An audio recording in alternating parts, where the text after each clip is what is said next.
Hello guys, कैसे हो आप सब लोग। होप सो सब लोग अच्छे हो और अच्छा प्रॉफिट तो नहीं बना रहे होगे, क्योंकि हम लोग एक्सपेक्ट कर रहे थे बहुत बढ़िया कि हाँ बहुत बढ़िया तरीके का बजट आने वाला है। जो मार्केट इतना डाउनफॉल जा रहा है कि बजट में निर्मला ताई कुछ तो ऐसा करेंगे या फिर गवर्नमेंट कुछ तो ऐसा वो बोलते हैं ना एफडीआई को प्रोत्साहन देंगे, जिससे क्या होगा ना कि मार्केट को एक बूम मिलेगा। क्योंकि एज ऑफ नाउ जैसा अगर आप देखोगे 2 साल से मार्केट ने 0% रिटर्न दिया है, तो वो चीज़ को देख के कहीं ना कहीं प्रॉफिट तो अभी कम ही लोगों को हो रहा होगा। बहुत रेयर चांसेस में जो प्रॉपर एक्टिव रह रहे हैं सिर्फ वही पैसा बना रहे होंगे। ठीक है, बजट की जो कुछ खास बातें उनमें सबसे मेन बात है कि मार्केट क्यों टूटा। मार्केट टूटने के 2-3 कारण मेरे को समझ में आए, वो चीज़ें आपके सामने रख देते हैं और आगे किस हिसाब से काम करना है, गोल्ड सिल्वर का क्या सीन है, सारी ये सारी चीज़ें डिटेल्ड वाइज आपको बता देता हूँ जो मेरे को समझ में आ रही है। मेरा एनालिसिस क्या बोल रहे हैं वो सारी की सारी चीज़ें आपके सामने रख देता हूँ। वीडियो सिर्फ और सिर्फ एजुकेशनल पर्पस के हिसाब से रहने वाली है। मैं कोई भी बाइंग सेलिंग रिकमेंडेशन बिल्कुल नहीं दे रहा कहीं भी। और उसके अलावा securities market are subject to market risk. यहाँ पे कोई भी बंदा शॉर्ट पैसे कभी नहीं बनाएगा। अगर एक बंदा लॉस करेगा तभी दूसरा बंदा प्रॉफिट करेगा, अदरवाइज प्रॉफिट होने की संभावना नील हो जाती है। उसमें से भी खर्चा क्या है कि निर्मला ताई को पहले देना पड़ेगा, तो वो बात है। तो अगर हम लोग उस हिसाब से देखें, यहाँ पे शॉर्ट पैसा कभी नहीं बनता। लॉस एक बंदा करेगा, लॉस ज़्यादा बंदे करेंगे, प्रॉफिट डिग्लियों में जाएगा। डिग्लियाँ इन द सेंस जिनके पास बम्पर पैसा है उनके पास ही जाने वाला है। तो बेसिकली काम उस हिसाब से करें और अपने फाइनेंशियल एडवाइजर से सलाह जरूर करके करें। और अगर मेरा एनालिसिस समझ में आए या मेरी बातें समझ में आए, लिंक नीचे डिस्क्रिप्शन में देके जाऊंगा, वहाँ से आप व्हाट्सअप चैनल पे ज्वाइन कर सकते हो। व्हाट्सअप चैनल पे आपको मेरी सारी की सारी डिटेल्स मिल जाएगी, आप मुझसे कनेक्ट कर सकते हो। बाकी हमारे साथ काम करना होगा तो डीमेट आपको हमारे पास ओपन करवाना पड़ेगा, अदरवाइज प्रीमियम चार्जेस जो हम लोग चार्ज करते हैं वो देने पड़ेंगे। तो वो चीज़ है। वीडियो शुरू करते हैं। तो शुरू करने से पहले एक और चीज़ जो अब मेरे ध्यान में आई है, दी वेरी फर्स्ट एक चीज़ तो क्या है कि पूरे के पूरे यूट्यूब मार्केट में बोल दो, चाहे हर जगह बोल दो, S T T. Basically S का खर्चे का क्या सीन हुआ। बेसिकली अगर मैं आपको एक बात बोलूँ, निफ्टी का हम लोग 25,000 के हिसाब से कैलकुलेशन करते हैं। अगर 25,000 के हिसाब से अगर मैंने फ्यूचर का लॉट उठाया है, ठीक है, तो पहले जो मेरा एस लग रहा था, दी वेरी फर्स्ट क्या होगा, 25,000 निफ्टी का प्राइस हो गया, बरोबर है। अब उसमें क्या होगा, 65 शेयर्स का लॉट हो गया, 65 का लॉट साइज हो गया, तो 16,25,000 का माल हो गया। अब अगर मैं फ्यूचर का एक लॉट चाहे बाय करता हूँ चाहे सेल करता हूँ, अभी मेरा खर्चा कितना लग रहा था, 0.02%, दैट इज 325 रुपया। ठीक है, अब नई रेजिम के अनुसार या बोल सकते हैं कि भाई जो अब निर्मला ताई को एक्स्ट्रा पैसा चाहिए, तो उस हिसाब से अगर मैं देखूँ 25,000 मल्टीप्लाई बाय 65 मल्टीप्लाई बाय 0.05%, मतलब 812 रुपए। That is like massive hike बोल सकते हैं हम इसको। नॉमिनल हाइक नहीं है, बहुत बड़ा हाइक है। अगर हम लोग एक चीज़ देखें, 325 का खर्चा सीधा सीधा 812 रुपया, तो ओवरऑल जो आपका इम्पैक्ट जाएगा वहाँ पे इम्पैक्ट ऐसा आ गया कि अगर आप एक निफ्टी का लॉट बाय और सेल करते हो तो वहाँ पे आपको कम से कम 1600 से 1700 रुपये का आपका खर्चा लगेगा, क्योंकि ब्रोकरेज वगैरह सब कुछ मिला के। ठीक है, अब अगर मैं 1700 के हिसाब से कैलकुलेट करूँ, डिवाइडेड बाई 65 का लॉट साइज है, तो आपको कहीं ना कहीं ब्रेक इवन तक आते लगभग 25 रुपए से 30 रुपए तो सिर्फ और सिर्फ ब्रेक इवन का मिलेगा। मतलब स्कैल्पिंग तो भैया भूल जाओ, स्कैल्पिंग तो अब होने चाहिए। स्कैल्पिंग हम लोग कितने में करते थे, हम लोग 10-10 पॉइंट में तो स्कैल्पिंग करते थे। अब वो स्कैल्पिंग यहाँ पे नहीं हो पाएगी। स्कैल्पिंग की जगह अब जो चीज़ है कि आपको लंबा होल्ड रखना पड़ेगा। बेसिकली बजट से मेरे को क्या एक्सपेक्टेशन थी, मेरे को कैपेक्स की बिल्कुल एक्सपेक्टेशन थी, उस हिसाब से हुआ था। ठीक है, डिफेंस का इन्होंने बोला नहीं, लेकिन डिफेंस का बजट कम अलोकेट किया है। बेसिकली हम लोग हाइक में थे कि कहीं ना कहीं 10 से 15% डिफेंस में एक्स्ट्रा मिलेगा। रीजन भी एंड सिंह बॉस, जिस हिसाब से जियोपॉलिटिकल सिचुएशन है, डिफेंस को एक्स्ट्रा मिलना चाहिए। अब उसके अलावा रही बात दूसरी, रेलवे को अच्छा खासा बजट मिला है और इंफ्रा में भी रेलवेज को बहुत अच्छा बजट मिला है। ये चीज़ ग्राउंड लेवल पे आपको विद इन 1 ईयर के अंदर अंदर देखने को मिल जाएगी। रीजन बिहाइंड द सीन पता है क्या सीन है, रेलवेज को सीधा सीधा जो बजट एलोकेट किया है, जो लास्ट ईयर था वो था 2,55,000 करोड़ का, और जो इस बार किया है वो 2,81,000 करोड़ का बजट एलोकेट किया है। लेकिन प्रॉब्लम ये है कि एक तो निर्मला ताई ने क्या है कि बजट के सेशन में ये सारी चीजें बोली नहीं। अगर बोलते तो कहीं ना कहीं मार्केट वहीं स्टेबल हो जाता और थोड़े रेलवेज और डिफेंस को अगर खींच लेते और आईटी सेक्टर को जिस हिसाब से बढ़ाया है, तो उस हिसाब से मार्केट में उतना इम्पैक्ट आता नहीं। किस चीज़ की जल्दबाजी थी यार, खर्चा एक दिन का ऐसे ही 5 लाख रुपए लगने वाला है या 50 लाख जितना भी लगने वाला है, खर्चा तो वो लग चुका है। आपको आधे घंटे में खत्म करने की क्या जरूरत है, पूरा बोल ही देते यार, पूरा बजट ढंग से इलेबोरेट कर देते। तो ये दो चीज़ें इन्होंने बोली नहीं, जिसकी वजह से मार्केट ने इसको बहुत ज़्यादा नेगेटिव ले लिया, तो उसकी वजह से एक क्रैश भी आ गया। उसके अलावा मार्केट से बजट को जितना एक्सपेक्टेशन था, एक एक्सपेक्टेशन ये भी था या तो एलटीसीजी हटाएंगे और या फिर एसटीटी पूरा हटाएंगे। मतलब क्योंकि क्या हो रहा है ना कि जब से इन्होंने एसटीटी और वगैरह हाइक किए हैं, और उसके अलावा रही बात दूसरी, अगर आप देखोगे एलटीसीजी को बढ़ाया, एसटीसीजी को बढ़ाया, तब से मार्केट में रिटर्न तो बिल्कुल नहीं निकला। हालांकि निर्मला ताई इसका जस्टिफिकेशन ये बोल रही है कि भैया जो स्कैल्प हम लोग जिसको सट्टेबाजी बोलते हैं या फिर स्पेक्यूलेशन बोलते हैं, वो स्पेक्यूलेशन अपने को नहीं चाहिए। स्पेक्यूलेशन तो होना है, क्या होता है ना, बाजार में नए घोड़े जरूर आते हैं, पुराने घोड़े नुकसान करके वहीं खत्म हो जाते हैं, नए घोड़े आते हैं। बाजार ऐसे ही चलने वाला है। मैं जब से पैदा नहीं हुआ था उससे पहले चल रहा था, मैं जब नहीं रहूंगा तो उसके बाद भी चलेगा। बाजार चलने ही वाला है, बाजार कहीं नहीं रुकेगा। बात यह है कि अब आपको अगर फ्यूचर और ऑप्शंस में ट्रेडिंग करना है तो आपका ब्रेक इवन जो पॉइंट है वो इतना ज्यादा बढ़ गया है कि जो कुछ बंदे प्रॉफिटेबल थे एज पर सेबी 100 में से 90 बंदे तो लॉस कर रहे थे, 10 बंदे जो प्रॉफिट थे, अब वो 10 बंदे भी प्रॉफिट में नहीं रहेंगे। रीजन बिहाइंड द सीन उनके खर्चे उतना ज्यादा लग जाएगा, तो मैक्सिमम जो प्रॉफिट में रहने वाले 1 या 2। सिंपल सी चीज़ है, अगर कोई ढंग की ट्रेड ना मिले तो फ्यूचर एंड ऑप्शंस को क्लियर कट अवॉइड करना, ठीक है। ऑप्शन चाहे बाइंग हो चाहे सेलिंग हो, कुछ भी हो, अब से इनको अवॉइड करना सबसे ज़्यादा बेस्ट है, क्योंकि वो उतना खर्चा ही नहीं निकल पाएगा, ठीक है। और यही चीज़ निर्मला ताई चाह रही है कहीं ना कहीं। उसके अलावा अगर मैं बजट की बात करूँ, इंफ्रास्ट्रक्चर पे बहुत बढ़िया एलोकेशन की है और मेडिकल हेल्थ पे बहुत बढ़िया एलोकेशन की है। और अगर हम लोग देखें, FDI को काफ़ी चीज़ों में रियायत भी मिली है, ठीक है। FDIs में फॉर श्योर है इनको रियायत मिली है। जैसे PRY का मतलब ये होता है person resident out of India, ठीक है। जो 5% का इन्वेस्टमेंट का लिमिट था उसकी जगह इन्होंने बढ़ा के 10% का कर दिया। TDS TCS में काफ़ी जगह रियायतें दी है, काफ़ी कम की है, और बेसिकली वो सारी की सारी चीज़ें आपको यूट्यूब पर देखने को मिल चुकी है। बेसिकली अब हम लोग बात करते हैं कि निफ्टी का क्या सीन लग रहा है। निफ्टी दी वेरी फर्स्ट तो मैं आपको ये बोलूँगा, जिस हिसाब से निफ्टी ने कल रिएक्ट किया था, कल तो बहुत ज़्यादा ओवरसोल्ड हो गया था, तो आज जो रिकवरी तो आनी थी, रिकवरी मेरे अकॉर्डिंग मैंने ग्रुप में भी दिया था कि 25,150 तक रिकवरी चलनी चाहिए, क्योंकि 25,700 से 450 पॉइंट अगर रिकवर करेगा तब जाके PCR कूल ऑफ होगा, और PCR कूल ऑफ होगा तभी आगे नेक्स्ट मार्केट का अपने को पता चलेगा। तो दी वेरी फर्स्ट मैं आपको ये बोल देता हूँ कि आज का जो सेशन है वो पूरा का पूरा रिकवरी में जाएगा। उसके बाद सोल्ड हो गया, बाय हो गया, पता नहीं चलेगा। एक दिन यहाँ से निकल गया, दूसरा दिन अपना ये समझ लो कि कल एक्सपायरी है, तो एक्सपायरी का मोमेंटम रहेगा। जो पहले से शॉर्ट पोजीशन है, लॉन्ग पोजीशन है, और एज ऑफ नाउ अगर मैं बोलूँ तो पहली बार ऐसा हुआ है कि पूरी की पूरी मतलब मार्केट में जो FII की लॉन्ग पोजीशन 12% की थी, वो कल की डेट में 6% पे आके रुक गई थी, तो जिसकी वजह से वो होल्डिंग भी बढ़ने वाली है। तो आज का डेटा जो आएगा 100% उसमें ऐसा लग रहा है कि कहीं ना कहीं FII माल खरीदेगा, उनको अपनी होल्डिंग बढ़ानी पड़ेगी। अब उसके अलावा रही बात दूसरी, अगर हम लोग आगे देखें, कल का जो सेशन है वो एक्सपायरी में जाएगा, कल के सेशन में भी कुछ पता नहीं चलेगा। मेन जो पोजीशन है वो अपने को देखना पड़ेगा वेडनेसडे और थर्सडे, ये 2 इंपॉर्टेंट पॉइंट बन जाते हैं, 2 इंपॉर्टेंट डे बन जाते हैं कि यहाँ पे निफ्टी कैसे रिएक्ट करती है, स्टॉक्स कैसे रिएक्ट करती है, तब जाके अपने को पूरा मार्केट का समझ में आएगा कि मार्केट अब कौन सी डायरेक्शन में जाएगा। लेकिन ओवरव्यू के हिसाब से मैं आपको ये बोलूँगा, अगर आप इंट्राडे ट्रेडर है और आपको ट्रेडिंग करना ही है, 25,150 है, वहाँ से ये वापस नीचे ही आने वाला है। सेल ऑन राइज वाली स्ट्रेटजी रहेगी, बाय ऑन डिप्स वाली स्ट्रेटजी बिल्कुल भी नहीं रहेगी। रीजन बिहाइंड द सीन, अगर सेल ऑन राइज करेंगे तो वो नीचे जब आएगा हम लोग प्रॉफिट बुक करते जाएंगे, और पॉइंट्स अच्छे खासे मिल रहे हैं, 100-200 पॉइंट्स आराम से मिल रहे हैं। अब उसके अलावा रही बात दूसरी, इससे क्या लगता है, क्या स्पेक्यूलेशन कम होगा?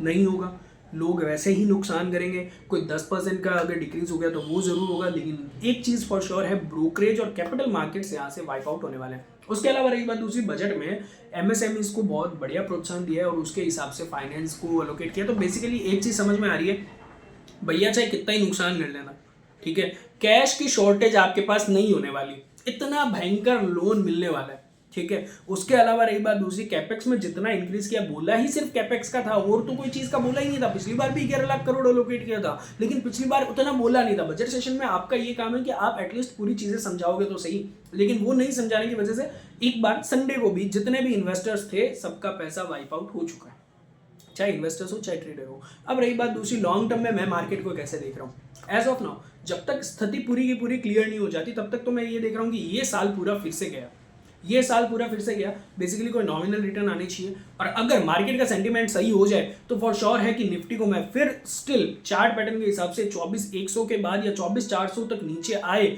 और उसके बाद अगर मान लो कि वापस अगर मैं जंप देखूं तो वापस 28,000 तक एक 4 से 5,000 पॉइंट की रैली आनी चाहिए। उसके अलावा रही बात दूसरी, अगर मैं अर्निंग रेशो के हिसाब से बात करूं तो पिछले वीडियो में भी मैंने कवर किया था, FTA वगैरह जितने हुए हैं, चाहे हम लोग ये मान सकते हैं कि जिस हिसाब से यूरोप के साथ हुआ है, EU के साथ ट्रेड डील हुई है, या जो भी चीज़ें, और ट्रेड डील इस साल के अंदर अंदर होनी है भाई, ऐसा है कि इसको और ज़्यादा लंबा नहीं खींच सकते। तो उस हिसाब से अगर देखें ये ट्रेड डील वगैरह हो जाए तो मार्केट को एक अच्छा खासा बूस्टर देखने को मिलेगा। अब रही बात दूसरी, टेक्सटाइल्स पे बहुत बढ़िया फोकस है, लेदर पे बहुत बढ़िया फोकस है, प्रॉपर लिस्ट मैंने निकाल ली है अच्छे अच्छे शेयर्स की जो मेरे को समझ में आ रहे हैं। लिस्ट एकदम बढ़िया है, इनका फंडामेंटल मैं जांच करके मैं उन शेयर्स में पैसा डालूंगा, क्योंकि जिस हिसाब से बजट इनको रियायतें दे रहा है और एक्सपोर्ट को प्रोत्साहन करवा रहा है, फिस्कल डेफिशिएट कम कर रहा है, तो ओवरऑल कहीं ना कहीं अगर हम लोग देखेंगे बजट बहुत बढ़िया था। ठीक है, बोलना पड़ रहा है वो बात है पर ठीक है, बजट बहुत बढ़िया था। अब रही बात दूसरी, एक एसटीडी की वजह से वो सबको ऐसा लगा तो एक बार का वो सेलिंग प्रेशर आ गया, थोड़ा और सेलिंग प्रेशर रह सकता है, लेकिन बाद में जैसे जैसे टाइम निकलता जाएगा मार्केट एज यूजुअल होता जाएगा। तो निफ्टी में मैं आपको यही सलाह करूँगा, 2 दिन काम मत करो भैया, मार्केट चलने वाला है, अगले दिन पैसा बना लेंगे, रेंज बाउंड में ट्रेड कर लेंगे, फ्यूचर में जितना हो सके उतना ट्रेड्स कम करो, अब कैश मार्केट में ज़्यादा करो, लॉन्ग टर्म इन्वेस्टिंग में फोकस करो। अब रही बात दूसरी, एक मेरे को बहुत बढ़िया शिकायत है, अगर आगे तक पहुंच जाए तो इन्वेस्टमेंट के ऊपर कुछ ना कुछ रियायतें इनको मिडिल क्लास को देनी चाहिए। रीज़न बिहाइंड द सीन पता क्या है, ऐसा बजट जो होता है ना, चाहे एग्रीकल्चर हो चाहे एमएसएमईज में हो, आधे लोगों को तो पता ही नहीं है। एक तो पहली चीज़ तो गलती इसमें मिडिल क्लास की खुद की है, मिडिल क्लास होता है 1.5 आना। ठीक है, वो सीए भी ऐसा जाके चूज करेगा जो 500 रुपये में उनका रिटर्न फाइल करते, 500 रुपये में कुछ नहीं होने वाला। अगर आप ढंग से देखोगे, कोई ढंग के सीए के पास जाओगे तो वो आपको सारी की सारी चीज़ें भी गाइड करेगा, चीज़ें भी बताएगा कि कितने ज़्यादा गवर्नमेंट के इंसेंटिव्स प्रोग्राम चल रहे हैं। एमएसएमई में पहले लिमिट 10 लाख की थी, जिसको बढ़ा के 20 लाख किया, उसके बाद अब 2 करोड़ तक की लिमिट कर दी है। और इस बजट में मैंने उतना पूरा ध्यान नहीं दिया, क्योंकि यार वो सारी चीज़ें एक गुण हो जाती है, लेकिन मिडिल क्लास के हिसाब से जिस हिसाब से बूस्ट किया है, अब वो मिडिल क्लास खुद ही नहीं चाहता, वो कंजूसी कर रहा है। कोई चीज़ समझनी है, कोई चीज़ अगर करनी है, उस चीज़ का पैसा लगेगा बॉस। आज मेरी बात गांठ बांध लो, आंडू पांडू के पास जाओगे या कोई ई मित्र में चले जाओगे तो वो आपका सिर्फ रिटर्न फाइल करेगा, वो आपको गाइडेंस के नाम पे 0 चीज़ देगा। यही 500 की जगह अगर आप रिटर्न के, सिर्फ और सिर्फ रिटर्न के अगर 15-20 हज़ार दोगे तो वो बंदा आपको कुछ ना कुछ चीज़ें बताएगा। फॉर एग्जाम्पल, अगर 1 करोड़ का लोन उठाते हो एमएसएमई में या 2 करोड़ का लोन उठाते हो, आपके पास कैपिटल कितना होना चाहिए? 1 करोड़ के हिसाब से 30% मान लेता हूँ, तो 20-30 लाख रुपए अगर आपके पास कैपिटल है तो 1 करोड़ का लोन गवर्नमेंट आपको दे रही है, वो भी ऐसा समझ लो इंटरेस्ट फ्री। इंटरेस्ट फ्री का मतलब समझ रहे हो? बेसिकली क्या हो रहा है ना, इंटरेस्ट फ्री नहीं है, उसको हम लोग अगर कैलकुलेशन करें 11% या 10% पे लोन तो मिल जा रहा है आपको, लेकिन उसके अलावा गवर्नमेंट 8% की सब्सिडी भी तो दे रही है, मतलब बेसिकली आपको 2 से 3% मिला। अब रही बात दूसरी, अगर 1 करोड़ का लोन वहां से मिल रहा है और वो 2-3% पे मिल रहा है, मैं बोल रहा हूँ वो एफडी में डाल दोगे तो भी 7% बन रहा है यार आपका। ठीक है, 4% still you are in profit, लेकिन वो सारी चीज़ें आपको बताएगा वो। ये चलो मैंने आपको बता दी, आप क्या करोगे, यूट्यूब पर जाके और खंगालोगे कैसे अप्लाई करना है, क्या सीखना है, कैसा करेगा, कोई नहीं बताएगा बॉस। ये सारी चीज़ें बहुत ज़्यादा डीप जो जानता है सिर्फ और सिर्फ वही बताएगा, और उसके लिए पैसा लगेगा। तो मिडिल क्लास से रिक्वेस्ट यही करूँगा, भाई पैसा बनाना है आपको, पैसा बचाना है, लेकिन पैसा खर्चा करना भी सीखो। सही जगह अगर पैसा खर्चा करोगे रिटर्न मिलेगा। ठीक है, इतना ज़्यादा झगड़ के रखोगे, डेढ़ होशियारी करोगे, कुछ नहीं मिलेगा। मिडिल क्लास मिडिल ही रहता जाएगा, और वो बोलते हैं ना गरीब और गरीब होगा और अमीर होता जाएगा। रीज़न बिहाइंड द सीन ये है कि बजट को आपको वो उतना समझ में आएगा नहीं और आप उतना कुछ ध्यान दोगे नहीं। और लोन के नाम से मिडिल क्लास तो ऐसे ही डरता है, हे लोन लोन लोन लोन। अरे ऐसा नहीं, लोन की अच्छी चीज़ें भी तो देखो यार। आप सट्टा करने के लिए लोन थोड़ी ले रहे हो, आप बिजनेस करने के लिए लोन ले रहे हो, और कुछ नहीं करोगे तो कुछ होना ही नहीं है। एक जगह स्टक मत रहो, चीज़ों को समझो आराम से, कहाँ से कैसे करना है, तो वो सारी की सारी चीज़ें आपको समझ में आनी चाहिए, तो वहाँ से पैसा बनेगा। और फिर अगर वहाँ से रिटर्न आ रहा है तो उसके बाद वो इन्वेस्टमेंट भी ज़रूरी है। आज की डेट में मैं ये बात बोल रहा हूँ कि अब जैसे मान लो कल किसी बंदे के साथ बात हुई थी, उसको मैंने कोई चीज़ समझाई कि यार आपको इतने साल बाद इतना पैसा मिलेगा। Let's just take an example कि मैं आपको एक असम्पशन दे रहा हूँ कि 10 साल बाद आपको 15 लाख रुपए मिलने वाले हैं अगर आप ऐसे ऐसे इन्वेस्टमेंट करते हो तो। ठीक है, आप मेरे को क्या बोलोगे, यार 10 साल बाद 15 लाख की वैल्यू कितनी है? अरे 10 साल बाद अगर तेरे पास 15 लाख रुपए नहीं हुए तो तेरी क्या वैल्यू रहेगी, वो कभी सोचा? आज मेरे को दे दो, मैं उतना भर देता हूँ, उसको डिस्काउंट करके दे दो। आज है तुम्हारे पास, है तुम्हारे पास पैसे के बगैर ना मार्केट में 1% इज्जत नहीं है बॉस। आप घर से बाहर निकल जाओ, आपको कोई राम राम तक नहीं बोलेगा। सिंपल सी चीज़ है, पैसा है तो सब कुछ है। पैसा बहुत ज़्यादा ज़रूरी चीज़ है, जितना ज़्यादा इन्वेस्टमेंट हो सकता है उतना ज़्यादा इन्वेस्टमेंट कर लो आज की डेट में, क्योंकि काम पैसा ही आने वाला है। मैं at a point of time, ठीक है काफ़ी लोग इसको नेगलेक्ट भी करेंगे, लेकिन मैं बोल रहा हूँ घर वाले भी आपके सहयोग में नहीं आएंगे अगर आपके पास पैसा नहीं है तो पैसे को जितना ज़्यादा संभाल सकते हो, जितना ज़्यादा इन्वेस्टमेंट कर सकते हो, उस हिसाब से करो। और फालतू का आपका पैसा कहीं ऐसी जगह ना मत लगाओ जहाँ से आपका निकल जाए। अब रही बात दूसरी, बात कर लेते गोल्ड और सिल्वर की, क्योंकि ये भी बहुत बढ़िया एकदम मुद्दा, क्या बोल रहे हैं ना, गरमाया हुआ है। गरमाए हुए मुद्दे पे मैं आपको बता देता हूँ। पहले तो गोल्ड और सिल्वर के मेरे जो यूट्यूब के वीडियोस जो मैंने लगा रखे हैं वो जाके एक बार देख लेना। 2-3 गालियाँ भी पड़ी है, काफ़ी मैसेजेस भी आए, आपको कुछ पता नहीं चलता, बच्चे हो ये वो फलाना ढिमका। भाई बच्चा हूँ, सीख जाऊंगा, और सारी की सारी चीज़ें जो मैंने बोली है एग्जैक्ट उसी तरीके से रिएक्शन भी मिला है। अब रही बात दूसरी, गोल्ड और सिल्वर में अभी टू बी वेरी ऑनेस्ट बहुत बढ़िया रिटर्न हमारे क्लाइंट्स ने कमाया है। चैनल पे जितने बंदे हैं उनको लाइव डेमो सारा का सारा मिला हुआ है। बस 18,000 रुपए का डिफरेंस जो था, वो डिफरेंस मात्र 2,000 रुपये हो गया। मैंने क्लियर कट, जब चांदी 3,80,000 रुपये थी, ठीक है, जो 30 kg का लॉट था वो था 3,69,000, और जो अपना 5 kg का लॉट था वो था 3,85,000। ये बेसिकली क्या होता है, जब डिलीवरी शॉर्ट वगैरह होती है तो उस वक्त ये चीज़ मिलती है, ठीक है। अब मैं मानता हूं कि 1 करोड़ रुपए का उसमें मार्जिन लग रहा है पक्के में, कच्चे की बात मैं यहाँ पे नहीं कर रहा, लेकिन पक्के में 1 करोड़ रुपए का मार्जिन लग रहा है। लेकिन 1 करोड़ के मार्जिन के बदले अगर आप देखोगे, आपकी रिस्क तो जीरो होगी, क्योंकि आपने क्या करना है, 30 kg वाला लॉट बाय करना है और 5 kg वाले 6 लॉट आपको सेल करने हैं, ठीक है। आज वो डिफरेंस जीरो हो गया बॉस। 2,32,000 उसके भाव, 2,32,000 इसके भाव। अगर मैं यहाँ पे देखूँ, एक साइड लॉस हुआ है, एक साइड प्रॉफिट हुआ है, लेकिन एट द एंड 18,000 रुपये का जो डिफरेंस था वो डिफरेंस हो गया 0 रुपये। अगर 18,000 डिफरेंस भी अगर मैं फड़ाऊँ, 18,000 इंटू 30 किलो करोगे तो एक लॉट में 5,40,000 हो रहे हैं, ठीक है। हम लोगों ने 10,000 रुपये के आसपास कमाया है, हम लोग उसमें सेटिस्फाइड है, लेकिन स्टिल 5,40,000 जस्ट इन 2 डेज, ठीक है। उसके अलावा रही बात दूसरी, कह के थक गया भाई, मत खरीदो यार। जो चांदी 50,000 में 70,000 में आपको अच्छी नहीं लग रही थी, वो 4 लाख में आपको कमाई दे रही है। वो होता है फोमो। फोमो में क्या करोगे, नुकसान ही करोगे। उस नुकसान का कोई भी उपाय नहीं है बॉस। आज इक्विटी मार्केट सबसे ज्यादा अंडर वैल्यूड है। जो कोविड के टाइम पे पी वैल्यूएशन मार्केट को मिला था, वो सेम पी वैल्यूएशन पे स्टॉक मार्केट आज की डेट में रिसाइड कर रहा है। हिम्मत है तो लगाओ। नहीं, यहाँ पे आपको पैसा नहीं लगाना, क्योंकि आपको यहाँ पे पेशेंस नहीं है। एसआईपी आज की डेट में डबल करनी चाहिए बॉस। अगर आपके पास मैं बोल रहा हूँ 2 से 3 साल का अगर टाइम फ्रेम है ना, कहाँ जाएगा मार्केट, कहाँ जाएगा, वापस बूम तो आएगा। और जिस वक्त बूम आ गई ना, उस वक्त आप फिर हाई में जाके वहां पे आप फंसोगे, ठीक है। हाई पे कोई चीज नहीं लेते। जब मार्केट से सब लोग भाग रहे होते हैं ना, तब वहां पे पैसा डाला जाता है, तब जाके अपना पैसा बनता है, ठीक है। वहां से एक तो गोल्ड और सिल्वर की बात करें, रैली निकल चुकी है, बहुत क्रैश आ चुका है। कुछ लोग बोल रहे हैं करेक्शन है, वापस रिबाउंड करेगा, लेकिन एटलीस्ट यार जब नीचे थी तब चांदी का इन्वर्टर में यूज हो रहा था, सोलर में यूज हो रहा था, ईवी में यूज हो रहा था। अब कहीं यूज नहीं हो रहा बस, सिर्फ और सिर्फ सट्टा है। ये स्टॉक मार्केट सिर्फ और सिर्फ सट्टा है। मैं इसको शुरुआत से सट्टा बोल रहा हूँ, हमेशा से सट्टा बोलूंगा, और ये सट्टा ही है। यहाँ पे लॉजिक गया सब भाड़ में, ठीक है। तो यहाँ पे ढंग से जो काम करेगा, जिसका एक्सपीरियंस अच्छा है, वही यहाँ से पैसा बनाएगा। अब रही बात दूसरी, हम लोगों ने क्या किया, मेरे पास फिजिकल सिल्वर थी, फिजिकल सिल्वर रही बात 2.5 लाख में मैंने बेची है, 3,40,000 में बेची है, 4 लाख में बेची है, ठीक है।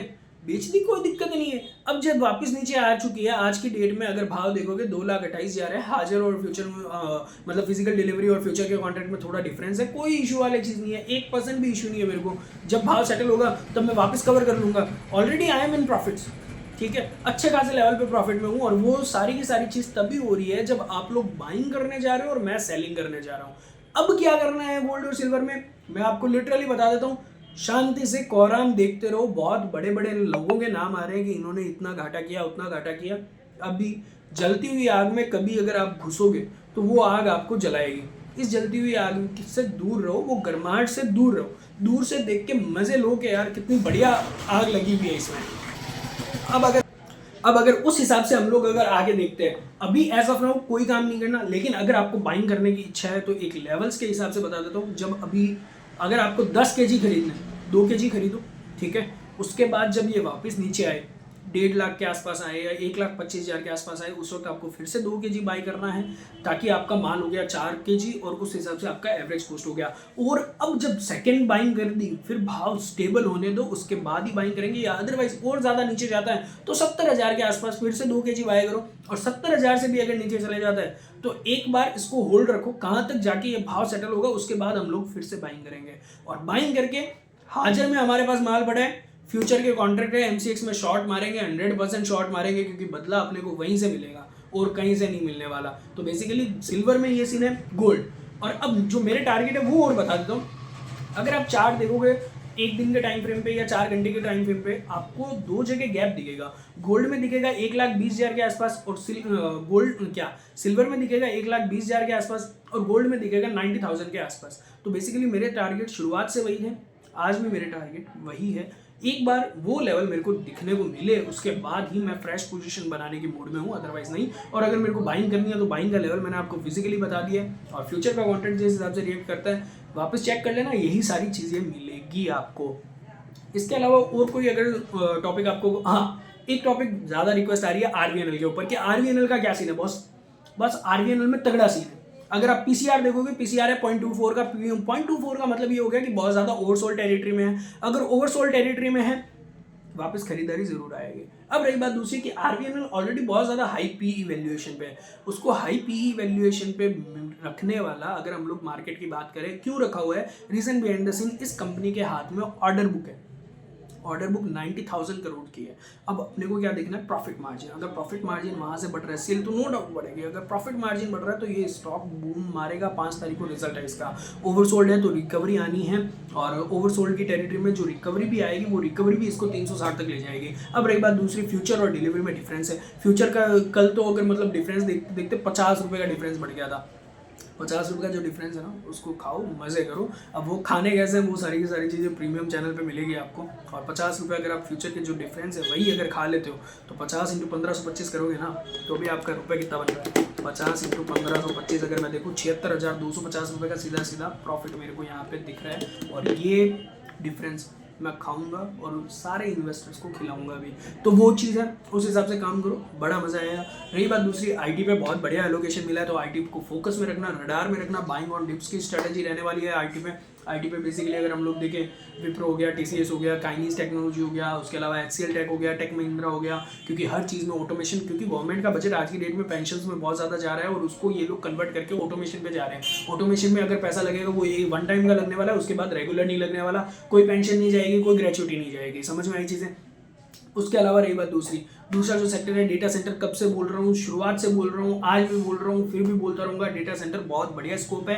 सेमीकंडक्टर डेटा सेंटर अगर ये हब इंडिया में बन जाता है, जो गवर्नमेंट की मुहिम है वो अगर सक्सेसफुल हो जाती है, तो आपको आनंदराज, नेटवर्क टेक्नोलॉजी, और उसके अलावा अगर अनलिस्टेड मार्केट में, as of now unlisted market में ठीक है यार, पूरी इन्फॉर्मेशन नहीं आ पाती तो वो चीज़ को मैं श्योरिटी के साथ नहीं कह सकता, लेकिन रडार पे जरूर रखना पॉलोमेटिक इंडस्ट्रीज। तो ये सारे शेयर्स उस हिसाब से अगर हम लोग देखेंगे बहुत बढ़िया है। रडार पे रखना, बाइंग सेलिंग करना है, क्या करना है आप अपनी स्ट्रेटजी खुद बना लो। और मैं क्या करूंगा, कब कौन से स्टॉक को शॉर्ट करूंगा, कब कौन से स्टॉक को लॉन्ग करूंगा, वो मैं ग्रुप में 100% देता जाऊंगा। अब उसके अलावा रही बात दूसरी, आगे अगर हम लोग बात करें कैपिटल मार्केट्स में जैसे एंजल ब्रोकिंग हो गया, ग्रो हो गया, आनंद राठी वगैरह, वो सारी चीज़ें हो गई। रिजल्ट देखेंगे मार्केट में किस हिसाब से वॉल्यूम आ रहा है, उस हिसाब से अपने को पता चल जाएगा। बाइंग ऑन डिप्स की स्ट्रेटजी बनाएंगे कि सेलिंग ऑन राइस की, वो वहाँ से देख के आपको समझ में आएगा। एक्सपोर्ट्स वाले जितने भी शेयर्स हैं वहाँ पे जितना कोहराम मचना था मच चुका है, हम लोग वहाँ पे एंट्री लेंगे और बाइंग ऑन डिप्स की स्ट्रेटजी बनाएंगे। एक्सपोर्ट्स के कौन से शेयर्स हैं वो ग्रुप में जुड़ो, सारी की सारी चीज़ें समझ में आ जाएगी। लास्ट वीडियो में मैंने एक स्टॉक का नाम दिया था कि जो 15 मिनट तक जो सब लोग देख रहे हैं, पूरा वीडियो देख रहे हैं, कुछ तो रिवॉर्ड मिलना चाहिए, तो वो स्टॉक भी कम से कम 11% चल चुका है। वापस जाके वीडियो देख लेना, समझ में आ जाएगा वो सारी की सारी चीज़ें। ठीक है, बेसिकली बात ये है, उम्र से क्या पता है छोटे हैं, लेकिन 10 साल हो गया स्टॉक मार्केट में काम करते हुए, तो एक्सपीरियंस धीरे धीरे आ रहा है और धीरे धीरे सीख भी रहे हैं। तो कहीं ना कहीं मार्केट उस चीज़ को रिवॉर्ड कर रहा है। तो वो चीज़ें मार्केट में पैसा बचाना भी पैसा कमाने से बदतर है, समझ लो। नुकसान तो सभी लोग करते हैं, अगर आपने कैपिटल वही की वही संभाल ली तो 100% बॉस मेरे से आज लिखवा के ले लो, आज नहीं तो कल आप करोड़ों रुपए मार्केट से छापने वाले हो, क्योंकि मार्केट में बहुत पैसा है, बहुत ज़्यादा पैसा है मार्केट में। आपके खर्चे कभी रुकेंगे नहीं और लालसा कभी खत्म होगी नहीं। लालच को हटाओगे और अपनी चीज़ों को कंट्रोल में रखोगे तो फॉर श्योर पैसा बनाओगे। इसके साथ रही बात दूसरी, मेरे साथ जुड़ना है, मेरे साथ काम करना है, व्हाट्सएप चैनल का लिंक नीचे डिस्क्रिप्शन में है, वहाँ से जुड़ जाओ, सारी डिटेल्स मिल जाएगी। डीमेट अकाउंट हमारे पास अगर ओपन करते हो तो उसके अलावा मैं आपको जो नॉर्मल ग्रुप है वहाँ पे जोड़ दूंगा। और प्रीमियम जो मेरे चार्जेस हैं वो 10,000 पर मंथ के हिसाब से हैं, और मैं वो उन्हीं को बोलता हूँ कि अगर आपके पास 10 लाख से ऊपर का कैपिटल है तो आपको प्रीमियम ग्रुप ज्वाइन करना चाहिए, ताकि आपको समझ में आए। और उसके लिए मैं आपको यही बोलूँगा बॉस, इतना लॉस करके दे ही लिया है, एक 10,000 का लॉस मान के उठ चेक कर लो। अगर वहाँ पे आपको सारी की सारी चीज़ें समझ में आती है और अगर आपको प्रॉफिट होता हुआ दिखेगा तो फॉर श्योर आपको सारी की सारी चीज़ें समझ में आ जाएगी। बाकी सारी की सारी चीज़ें अगर मैं बोलूँ, लिंक नीचे डिस्क्रिप्शन में है, व्हाट्सएप चैनल ज्वाइन कर लो, सारी की सारी डिटेल्स आपको मिल जाएगी। उसके अलावा मेरे से बात करनी है, वहाँ पर सारे के सारे कॉन्टैक्ट डिटेल्स मिल जाएंगे। इसके साथ बाय बाय, टेक केयर। और मार्केट को पैसा छापने देगा, बात ये है कि आप कब बाय करते हो, कब सेल करते हो, बाइंग ऑन डिप्स या सेल ऑन राइज, वो बात है। इसके साथ बाय बाय, टेक केयर। और मेरे हिसाब से मैंने काफ़ी सारी चीज़ें आज इस वीडियो में कवर कर दी है, जिसकी वजह से ये वीडियो भी 24-25 मिनट का लंबा हो चुका है। Bye bye, take care, good night.